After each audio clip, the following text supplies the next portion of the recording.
it was women who were in some ways very worried that Kamala Harris would just get crucified by Donald Trump.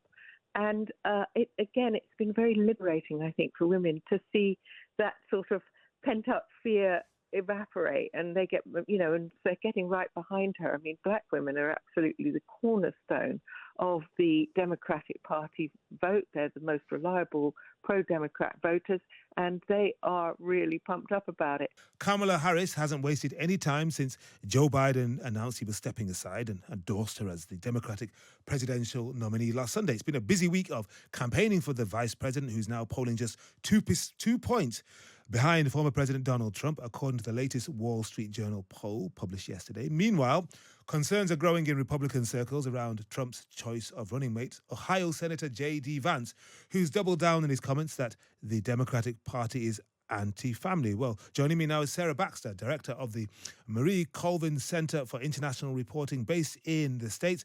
Sarah, what a week it's been. Oh, amazing week.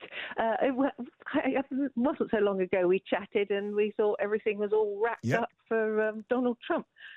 Well, things have reversed. He's still the favourite. Let's not get carried away. But she is closing the gap, and in some cases has closed the gap. I mean, they're pretty well neck and neck now, and she's got all the momentum on her side. When coming out of his convention, Donald Trump seemed unassailable. Yeah. So it's been a very exciting week for the Democrats. But that said, so far it's all running on hope and change and lots of memes. And people are warning that there could be a sugar rush followed by a crash. So we have to see what happens. Yeah. But Kamala Harris could not have asked for a better start. It's been extraordinary because she was, and we've discussed this many times, seen as the invisible vice president, a disaster on the border wall, grinning inanely, getting attacked.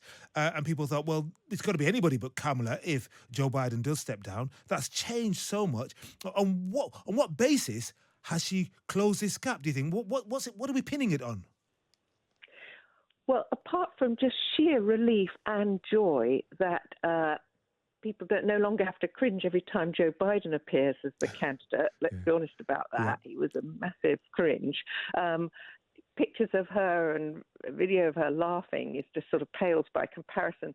She's also got this sort of meme army behind her, the K-Hive, of internet fans who are absolutely looking like she's having fun while Grandpa Trump is glowering. So there's been a real sort of change in mood. But I think we can point to some hard work behind the scenes by Kamala Harris to raise her game without anybody having really noticed.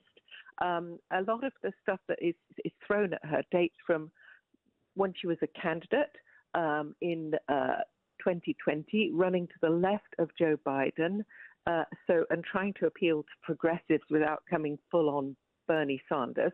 So she's got stuff to be hung around her neck from that period.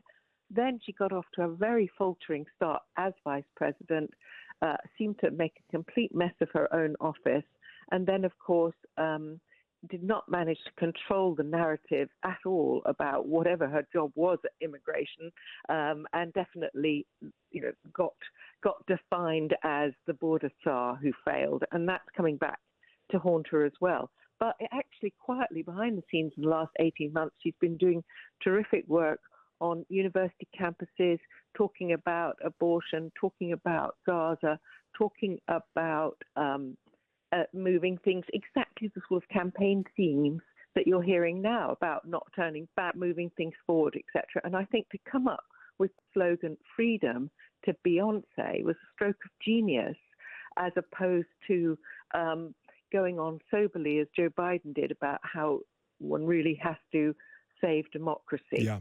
The way she's framed it is so much more joyful. Indeed. And Sarah, what about the gender angle? Because in 2015, when Americans in one poll were asked, are we, the USA, ready for a female president? 63% said yes, and that was obviously attached to Hillary Clinton's campaign. And then when the same question was asked recently, I think just the other day, that had gone down to 53%, so a drop of about 10% in 9 years. How worrying is that?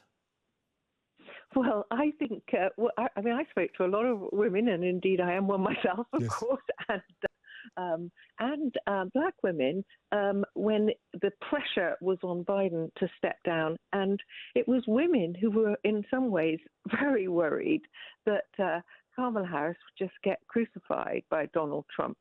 And it's been very liberating, I think, for women to see that sort of pent-up fear evaporate, and they get, and they're getting right behind her. I mean, black women are absolutely the cornerstone of the Democratic Party vote. They're the most reliable pro-Democrat voters, and they are really pumped up about it.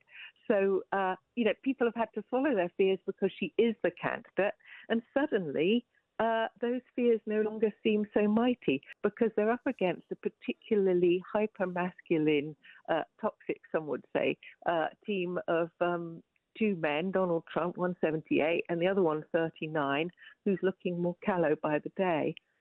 Sarah, thank you very much indeed for bringing us up to date. From the other side of the pond, that's Sarah Baxter, Director of the Marie Colvin Centre for International Reporting in New York. For that we share a vision for the future of our nation, a future where every person has the opportunity not just to get by, but to get ahead.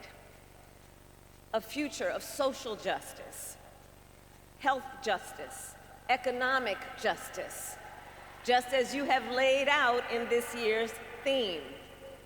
Ours is a vision of a future in which we realize the promise of America. We who believe that every person in our nation should be free from bigotry, discrimination, and hate will continue to fight for equality and justice for all. And we who believe in reproductive freedom will fight for a woman's right to choose, because one does not have to abandon their faith or deeply held beliefs to agree the government should not be telling her what to do. Let's be clear. This represents an outright attack on our children, our families, and our future. These extremists want to take us back, but we are not going back. We are not going back.